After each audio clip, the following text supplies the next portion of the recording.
It was Harmony Korine's intent with his 2009 film Trash Humpers to put the finished project on a sole videotape and leave it somewhere to be found without rhyme or reason. He hoped someone would pick the film up and pop it into a VCR and witness his broken mirror reflection on our society. He dreamed the founder would show his neighbors. The neighbors would make copies for their friends and co-workers, and soon after it would be in the hands of anyone that's willing to watch his suburban nightmare. Funny thing is, a decade before Trash Humpers, I had a similar experience with his directorial debut, Gummo, as it was brought to my workplace by some young art student who began passing it around like a joint you had to smoke, even if you never took a hit of weed in your life. It finally made it into my hands one evening after a very long wait that Netflix would be very proud of, and it began a true love affair with Korine for me. His unique, dreamlike storytelling captured my attention, and Gummo has since been left in my personal top 10 list of favorite films of all time. With that in mind, we begin another discussion on the Cutting Room Movie Podcast about Mr. Harmony Korine. This time, it leads us to his 2013 film Spring Breakers, in which he gets his first taste of a wide release, and he's put into the hands of mainstream moviegoers who probably won't celebrate his gift for poking his big middle finger in the faces of American suburbanites who tend to not have a sense of humor about their unoriginal, selfish, and downright stupid behavior. And this is what Breakers reflects, for better or worse, that cracked glass reflection, again, that those like you and I could solidly get behind and raise our heads high because we're not the ones he's making fun of. We're not boring, sex-obsessed, small-minded spring break types. We're not video gaming to the break of dawn with our blunts and 40s. No, sir. We're looking to be turned on by intellect and art and good music. Damn, what happened to good music? Funny thing, again, is I had the opportunity to listen to some young people chatter in my workplace after they went to see Spring Breakers in the theater opening night because, well, you know why. They used words like stupid and boring and dumb, but I can't help but think they didn't like that reflection in the mirror. They don't truly like themselves because as they continue to become what I like to refer to as generation porn, they're becoming more shallow and easily hurt. And Korine takes a stab here. His little story about four bratty girls who will stop at nothing to live their dream of going to spring break and getting all the cock, coke, and booze they ever dreamed of looks good on paper to them. But the result is something they could never expect. A truth. A film that for once captures the true essence of generation porn. And I'm here to tell you, it stinks. It stinks so bad. Watching Spring Breakers is a wake-up call, much like a film Korine penned 20 years ago called Kids. But instead, they'll lay in bed asleep, and they'll get up occasionally to fuck, drink, and video game, and become more lost in their lives than they've ever been before. Generation porn is here, and I'm afraid, people, it's here to stay. Harmony Korine is a very smart young man who's compiled a body of work by the age of 40 that could be hailed as some of the most important, thoughtful, cinematically unique film work ever done. Spring Breakers is just another notch under his belt, and I encourage you to watch this with your 18-year-old kids and try to make sense out of what they're trying to become. I work with young people more than anyone on the show, and I assure you, this shit that Korine has put on the screen is not at all far from reality. They are disconnected souls with drugs and boners and thoughtlessness and vanity and STDs and cell phones to take pictures of themselves every 5 minutes. They're coming, people. Coming and ready to reproduce. Spring break forever, bitches. And it's really spring break.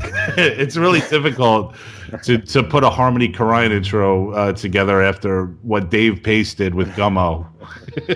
So, but simply put, I mean, he's doing what he always does here, guys, in my opinion, and that's just what I refer to as a cracked glass, a broken mirror reflection on what our society is. And he starts with scripting kids and moves into Gummo and with Mr. Lonely and everything else that he's ever done.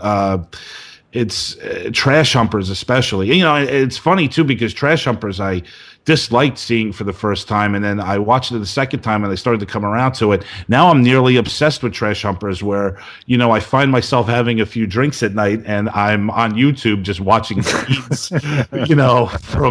from Trash Humpers. And that's pretty powerful stuff, because when you're coming back to something that's so effective, and you keep coming back and you keep trying to make sense out of it, and you keep digging more and more into what the writer and director is trying to get across is just amazingly effective. What I love about Korine and what he did with me, especially with Trash Humpers, is that he had me watch something that I didn't think I liked, and then I kept coming back to it, and 3 or 4 times later, I'm absolutely obsessed with it, and I think that it's just one of the most important films made, in the past couple decades, guys. Let's talk about Spring Breakers. I don't mean to ramble on, but this guy's absolutely fantastic, Joe. Yeah, he's got. I mean, what you were saying there with Trash Humpers in this film. I mean, he's trying to understand the world around him, like you're saying, and he's reflecting it back through us through his cracked lens or the mirror. And with Trash Humpers, he's trying. There's a truth there. That's why you want to. And truth is not easy to articulate or to grasp, So yeah, man, that's why art is beautiful for representing it. Is in that it shows you a reflection. It meant so much. Yeah, it meant so much to me when those kids came back from seeing Spring Breakers. I mean, he's getting Vanessa Hudgens and Selena Gomez, and he's very careful casting. Very careful casting here. James Franco, and he's putting them into this film of his, and but it was like a group of 4 people, and they're all like the what I refer to as generation porn. They're all sex obsessed, gaming obsessed, cell phone obsessed people, and they were just like they were really angry about what they saw. And I remember just like I didn't get involved in their dumb conversation. I just listened to it, and I couldn't help but think that and I hadn't seen the movie yet, and I'm like Korine's really hitting the chord here, man. Yeah, I don't know, man. I hear you. I don't know if they're taking offense to it so much. I think so. Just not. Maybe on some level they are. Because you could take this story, about 4 girls that rob a diner or a restaurant or whatever, and they go down and they have a good time. I mean, this is a plot that they would really get. Yeah, no. My contention would be that and again, I don't know them, so but I would say that they probably didn't like it just because it wasn't the Fast and the Furious like they thought it was. That's what I'm saying. But they're not taking offense because this film is exposing some deep flaw, generational flaw. Well, maybe that's probably what I would like to think that going on. That could possibly be true, Joe, and it most likely is. I hear what you're saying. I don't like most. This is because you have hope, Tom. You have hope in your heart. Yeah, crush this. You must crush this. It must be stamped out mercilessly, and then you will see clearly. But it's great that he is finally given the opportunity to put something together where a lot of people can see what he's doing. Yeah, this was his biggest film, huh? His biggest release because Yeah. It's pretty interesting, and then it's ironic, I guess, a very well planned a bit of irony there that his biggest release is such an indictment of the mass media culture. Right. know, Yeah, I'm sure everyone here could agree that this is a really good piece of filmmaking. Billy, I don't think you and I have ever talked about Spring Breakers. Was this your first time watching it? No, sir. I saw it in the theater. Oh, good for you. Yeah, it was. I think the kids who went to your place afterward were in my theater watching the movie with me. I love Billy, man. Billy, you and I we're growing tight here, man. Yeah, no kidding. So man. you and Billy are over, dude. we certainly had an interesting email exchange the past couple of weeks, right, Bill? Oh, you got to Gee, this has been fun. Yeah, It's been a lot of fun. Up once in a while, man. But I think Spring Breakers I really enjoyed, man. I thought I mean, and yeah, it's I like Harmony Korine in general, and yeah, I don't really know what to say about it, man. I guess I feel the same way coming out of Spring Breakers as I do out of a Lynch movie or something, where it's like, it's very abstract, it's very surreal, it just creates a headspace, and there's, again, it's the familiar sort of plot tropes and all that stuff that you go through, but it's just working on other levels, Right.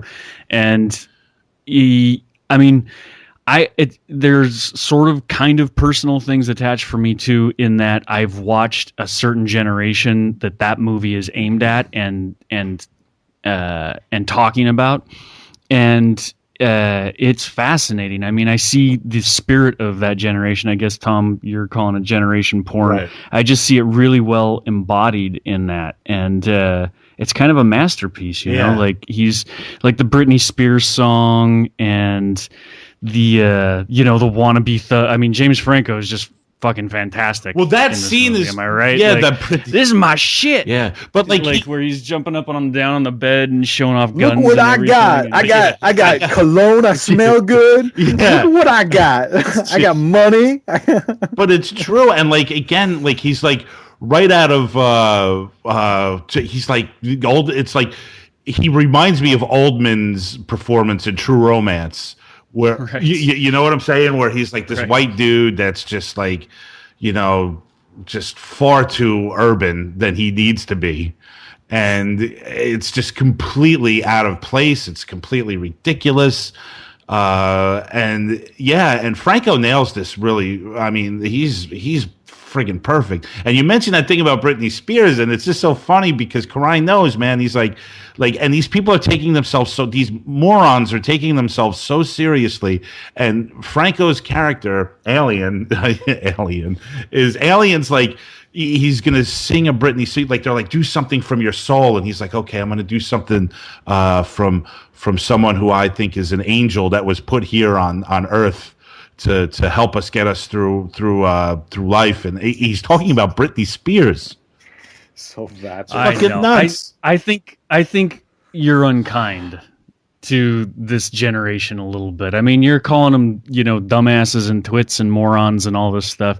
I know what you're talking about, but I also think I knew you guys are going to come at me on this, but you don't work directly with these. That's true. Like, and if I had to, I would probably no be calling idea them what twits it's like to work with people that do not have a fucking clue what's going on around them, and they're just like, I work with like 20-year-old girls who are constantly just doing the video reflection thing in their cell phone and checking their hair and makeup and just going, man, my lipstick is on point, and that's gonna be my new catchphrase when I come on the show, Tom. my lipstick is on point. No, my lipstick is on point. I know you guys. I'm telling you, you think that I'm being cruel. I wish I was just being a dick. I'm really Tom, not.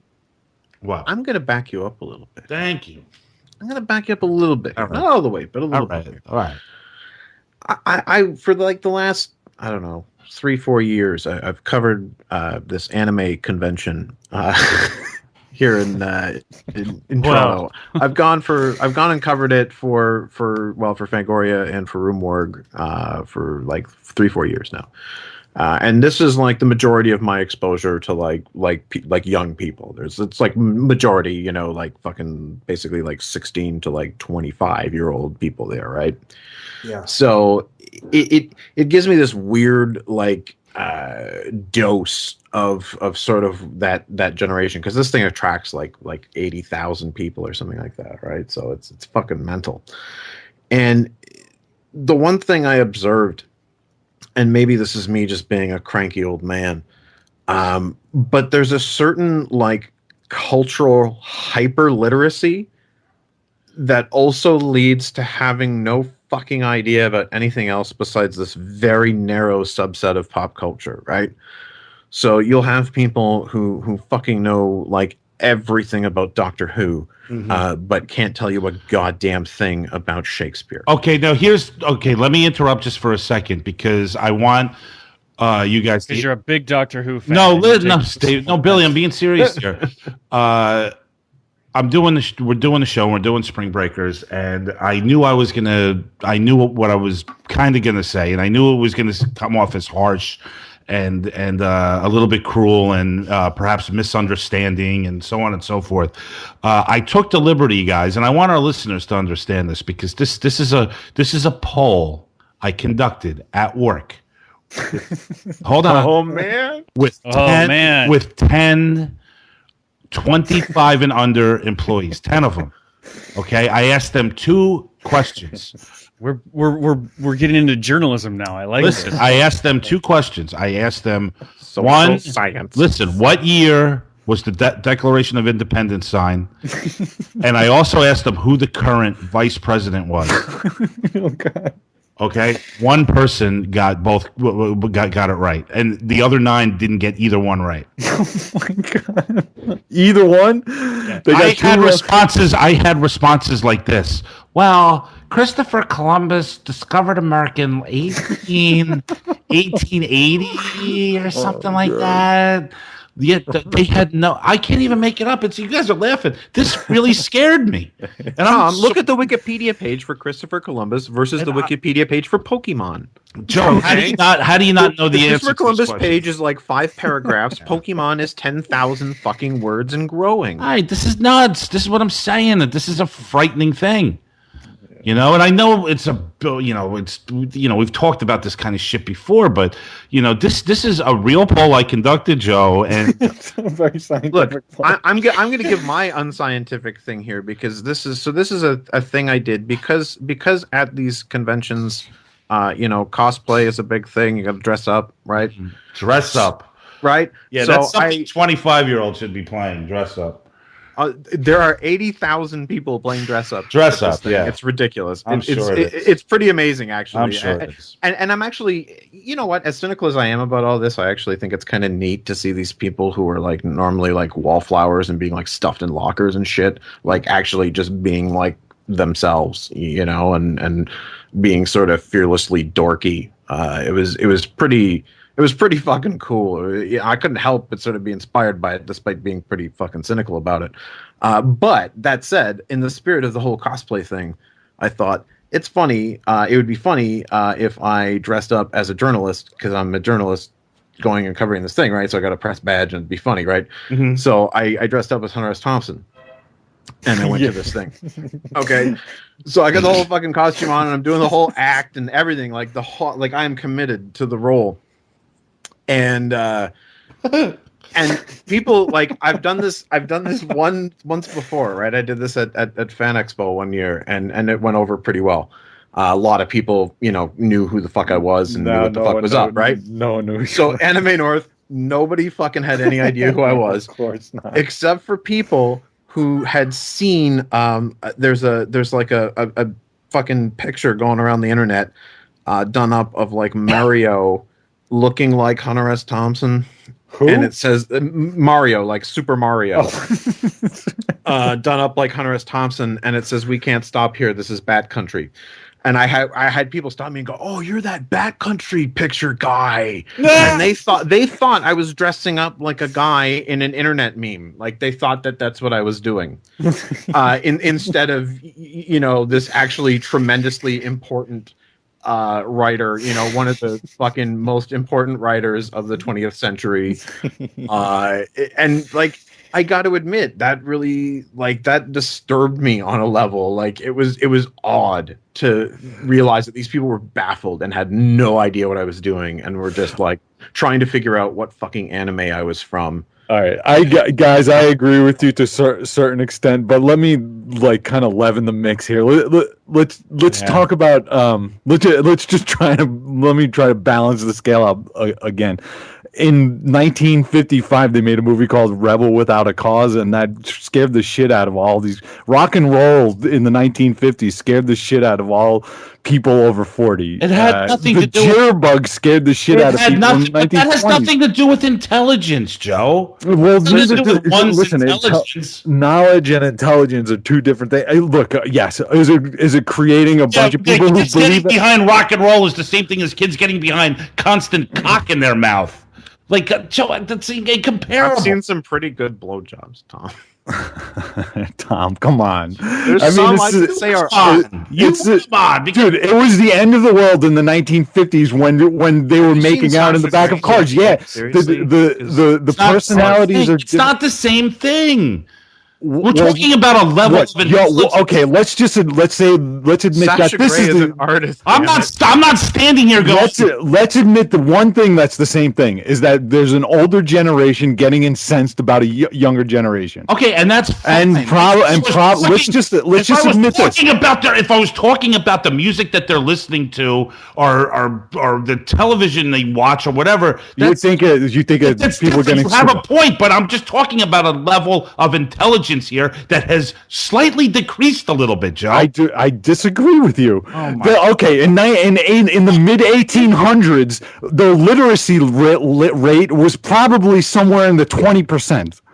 I mean, I don't have numbers on hand, but people couldn't read. I mean, what are you talking about? I mean, it's an aesthetic difference more than anything else, right? I agree and with the aesthetics are ugly, guaranteed they're ugly. But at the same time, and I'm just playing devil's advocate here.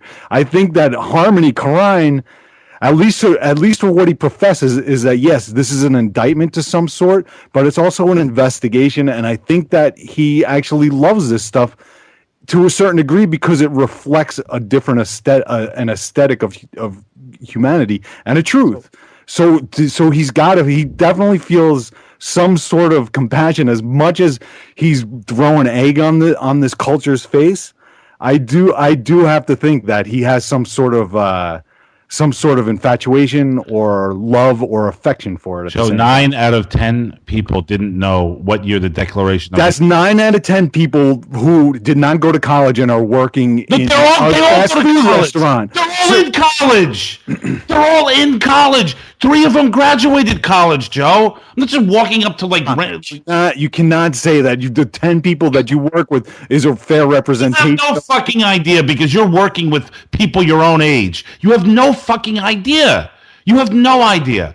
Well, I'll tell you something because this movie gave me that like No Country for Old Men vibe in the sense that it was like, do I want to confront this? Do I want to deal with this? Do I want to put my soul at hazard by sort of staring this thing I don't understand in the face, right? I mean, that's ultimately what it is that I don't fully understand, right? So I've got a young stepson, he's like 21. Right, so I kind of have like little hooks into what the kids are up to right now, and I know, but he's like one of my kids. He's like my kid, right? So like his parents are weirdos, and so he's kind of turned out a bit like us. So I don't, like I have no idea what like suburban fucking mom. I have no idea what's going on in those kids' lives. But I mean, my kid's into like fucking hardcore punk and is in film school.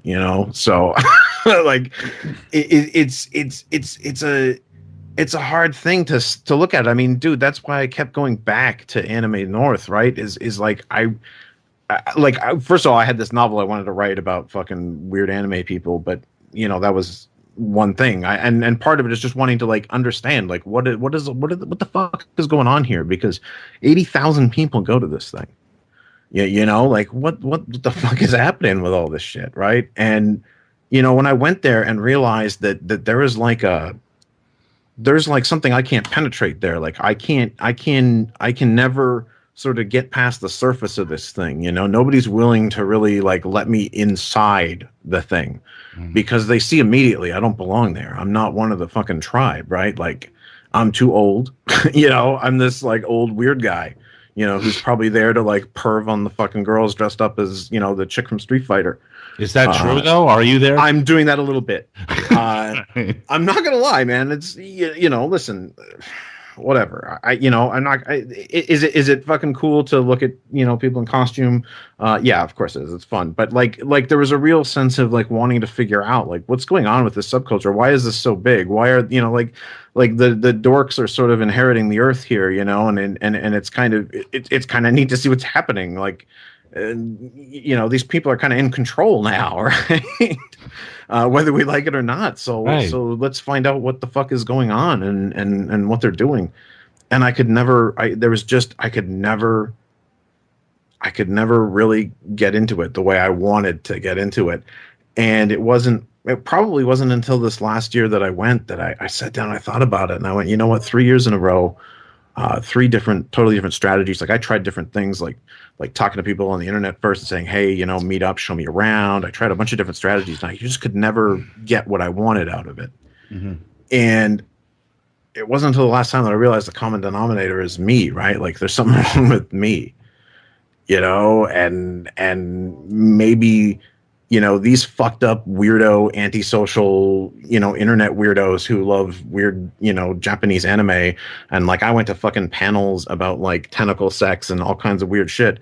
I watched Yurotsuka Legend of the Overfiend. Okay. And in a fucking room full of like 100 sweaty nerds. Joe, what is he talking about? Weird anime. Like, Yurotsuka Legend of the Overfiend is the first tentacle porn movie. Like the first big like Japanese tentacle rape porn movie. It's Billy, horrifying. You're in tune with some of the Japanese filmmakers. Are you familiar with any of this stuff? I'm sorry. I was just napping. I thought it was nap time at the retirement home. I didn't realize you cranky old bastards were still out back in your rocking chair shouting at the kids to get off the lawn. I didn't mean to get loud with you, Joe. I'm trying to. Sam, you're angry at the people who you work with, and I can understand that.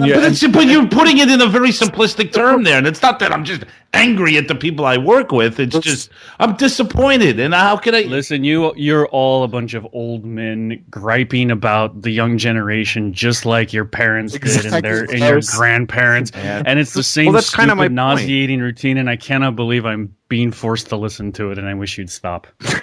Well, but this is the thing: this is inevitable. This is an inevitable. Yeah, but you don't have to. Why do you really want to become that character? Do you really want to become the cranky old man screaming at the kids to get off the lawn? No, and that's the thing is that you really like.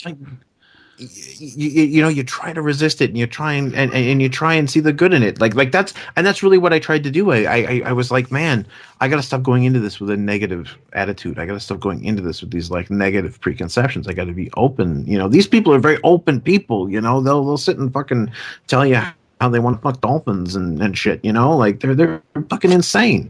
And I started thinking about that and realizing, maybe there's something wrong with me that I'm not willing to be that open and I'm not willing to, just like talk to strangers about my dolphin fucking issues. And, I did not I don't know. I did not mean to appear cranky or disgruntled or old man-esque or whatever. I do apologize. I just want to make it clear that I work firsthand with 19, 20, 21, 22-year-olds, and I am seeing a form of laziness and stupidity and uncaring and selfishness that I know for a fact is far worse than any generation, And I understand that every generation has a gripe with its former, but I really believe that this is a new form of stupidity that is just I think it's dangerous. Like it's dangerous. It's not just Tom, these people are geniuses. You should hear them fucking talk about anime. Okay, Whatever. you should hear them talk All right, about role playing games. I wanna hold on. You should hear them talk. I wanna let fucking Naruto. I wanna let our listeners know that we have. You should hear them talk about comic books. They know everything. They know like crazy shit about comic books that you can't even fathom. That like these kids will blow your fucking mind, but they don't. You're right. They don't know what God. They don't even know who Ernest Hemingway fucking is. They think he's some old dead guy. That's pretty much it. Yeah, I mean, whatever. Right, and that's like there's tragedy in that. I get it. Like I feel the same tragedy. I feel the same sense of dismal tide. I feel all that, but at the same time, it's like, man, you gotta let it go. Nothing's gonna change if we just. I have let it go, and go. You know, I can't. You know, I can't change, man. I know. If it burns down because of these fuckers, it burns down, right? You know? And we can all go, haha, we told you so. I agree. But maybe it won't burn down, and maybe we'll see something. Maybe something really cool will happen. Maybe somebody will make a really great anime movie. Maybe. Anyway, I just want to let our listeners know that we have talked about Harmony Korine before, and I'm going to post our discussions on Trash Humpers and Gummo along with this episode, because we did talk about his career in depthly in the past. I know that we got a little off track here with Spring Breakers, but it is all relevant, I guess. Guys, we're going to start wrapping up things in a few minutes. I know, Dave, I wanted to say one more thing about this movie. Okay. And I wanted to say that it is a continuation of Hunter Thompson's work in Fear and Loathing in Las Vegas. It is a continuing look at the state of the American dream. I agree with that, and and the American dream from an alarmist perspective, which rightfully so, and all about the decline of the American dream. Absolutely, and I think that this is a very important movie because of all the things that you're saying, Tom. I think that it's an aesthetic. It's an ugly aesthetic for sure, you know. And the guy James Franco is based on is a real guy. Yeah, that's a real guy. I followed him on Twitter for a while. It's fucking horrifying. Yeah, you know, he's a dude, and I can't to this day. Does he like cologne? I couldn't tell you if he is serious or he's joking. But you know what? I can't tell when. I can't tell. I don't know. I have no idea. It's like, is he fucking with everybody or is he for real? What is happening here? And that, I think that's part of the problem is that maybe we're losing the ability to distinguish when that's happening. You know, our kids have become much more adept at detecting satire. Our kids have become much more adept and much more, I think, nuanced in how they process media. Right. So true. I just, you know, I think of my son, you know, my stepson. He is his sense of humor, man. Sometimes you're like, wow, that's crazy. Where did that come from? You know, like, because it's very much you can't tell if he's joking or not. You really, it's jokes that very much play with that sense of reality, right? Is this person fucking with me or is this person totally earnest? You know, and it's that sense of not knowing that creates a discomfort, I think, especially in people who maybe, I don't know, maybe aren't as comfortable with being open and as comfortable with the idea of being earnest like that. And you know what I mean? Like, I don't know. I'm rambling. Shut up. What the fuck, Dave? I do understand. I get what you're saying. Generations are going to change. It's the job of older people to remind younger people what they're losing when their revolutions come around and when what they're missing and how they are changing. And it's the job of young people to stick their middle fingers up and you say, "Fuck you! I am who I am. I don't care if you think I'm stupid or not." That's and then 20 that's years healthy. They come back to you and they go, "Oh my God, I love Bob Dylan now." Exactly. Oh my God, this is the thing. We'll never know. I think we'll never know until it explodes in our faces. I think we may have lost the capacity to understand it. We're too old. Fair enough. All right. Speaking about being done, we're done here, guys, and I appreciate the great discussions tonight. Harmony Korine, Steven Soderbergh. I'd like to thank Dave Pace. Billy Barassa, Joe Christiana. I'd also like to thank Larry Smith for coming on with us last week. And Joe, thanks for bringing Cliff Martinez and that theme to the show. Totally awesome. I'm sorry that Cliff Martinez wound up just being a show about an angry old man who can't stand kids. Well, at least Billy really liked that discussion, right, Billy? Yeah, Billy Billy's loved it. Yeah, he's gone. The Cutting Room Movie Podcast is brought to you by Christiana Productions and New Media Limited. The show is edited and co-produced by Joseph Schreck and produced by Thomas Detloff and Joe Christiana. We'd also like to thank our associate producer, Jeremy Garcia of Dartboard Cinema, for helping us out with our social networking. You can like us on Facebook at The Cutting Room Movie Podcast and follow me on Twitter, Thomas Detloff, at TCRM Podcast. You can also check out Joe's film work at ChristianaProductions.com, Max and Adams Bowler Hat Productions, and their Mimosa Podcast show at MaxCookandTheCounselor.com. And check out Max Cook's blog at MaxCookUncorked.com. Music from The Cutting Room is done by the Zillatones. Check them out at www.thezillatones.com or search for the Zillatones at ReverbNation.com. We're going to be back next week, and we're going to begin a 2-week discussion on films that take place in the Hollywood Hills, and we're going to kick things off with the 2013 Paul Schrader and Bret Easton Ellis collaboration, The Canyons. I'm going to do the introduction. Until then, we are over and we are out. Ciao.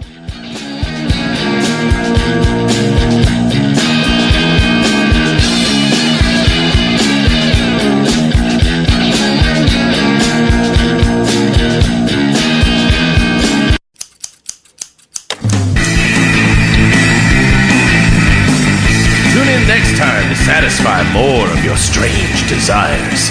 The Cutting Room Movie Podcast. We do chicken right.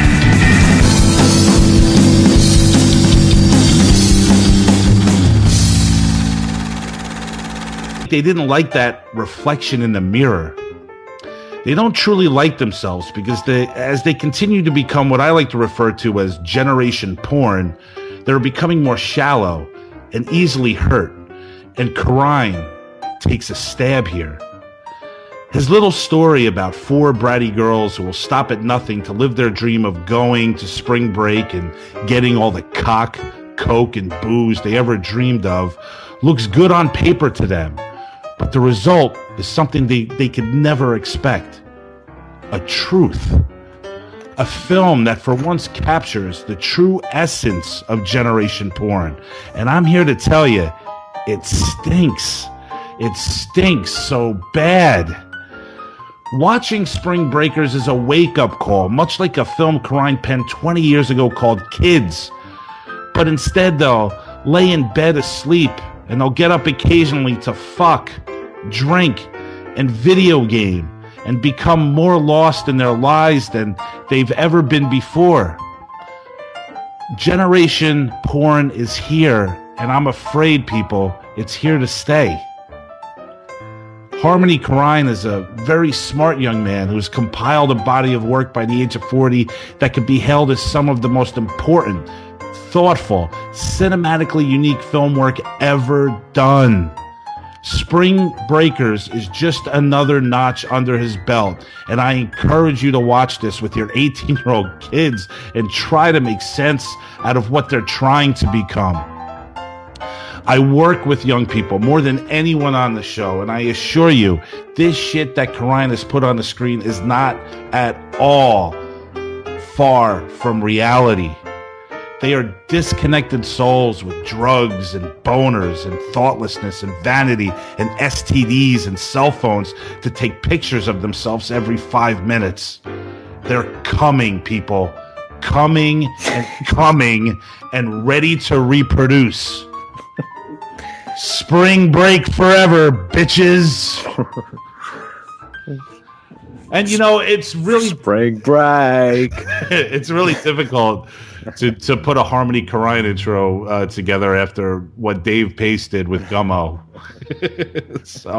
But simply put, I mean, he's doing what he always does here, guys, in my opinion, and that's just what I refer to as a cracked glass, a broken mirror reflection on what our society is. And, he starts, it was Harmony Korine's intent with his 2009 film Trash Humpers to put the finished project on a sole videotape and leave it somewhere to be found without rhyme or reason.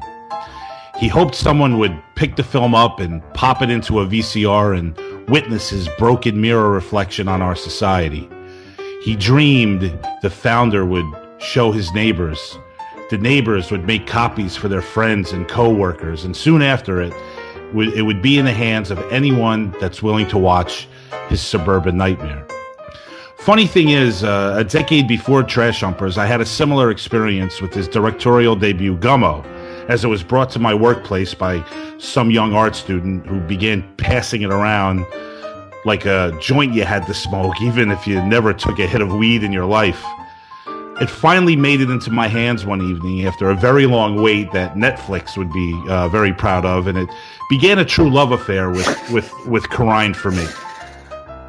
His unique, dreamlike storytelling captured my attention, and Gummo has since been left in my personal top 10 list of favorite films of all time. With that in mind, we begin another discussion on the Cutting Room Movie Podcast about Mr. Harmony Korine. With scripting kids and moves into Gummo and with Mr. Lonely and everything else that he's ever done. It's Trash Humpers especially. It's funny too because Trash Humpers I disliked seeing for the first time, and then I watched it the second time and I started to come around to it. Now I'm nearly obsessed with Trash Humpers, where I find myself having a few drinks at night and I'm on YouTube just watching feeds, from Trash Humpers. And that's pretty powerful stuff, because when you're coming back to something that's so effective, and you keep coming back and you keep trying to make sense out of it, and you keep digging more and more into what the writer and director is trying to get across is just amazingly effective. What I love about Korine and what he did with me, especially with Trash Humpers, is that he had me watch something that I didn't think I liked, and then I kept coming back to it, and 3 or 4 times later, I'm absolutely obsessed with it, and I think that it's just one of the most important films made, in the past couple decades, guys. Let's talk about Spring Breakers. I don't mean to ramble on, but this time it leads us to his 2013 film Spring Breakers, in which he gets his first taste of a wide release, and he's put into the hands of mainstream moviegoers who probably won't celebrate his gift for poking his big middle finger in the faces of American suburbanites who tend to not have a sense of humor about their unoriginal, selfish, and downright stupid behavior. And this is what Breakers reflects, for better or worse, that cracked glass reflection, again, that those like you and I can solidly get behind and raise our heads high because we're not the ones he's making fun of. We're not boring, sex-obsessed, small-minded spring break types. We're not video gaming to the break of dawn with our blunts and 40s. No, sir. We're looking to be turned on by intellect and art and good music. Damn, what happened to good music?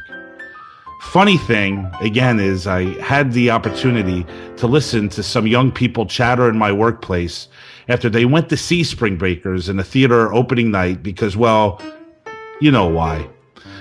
They used words like stupid and boring and dumb, but I can't help but think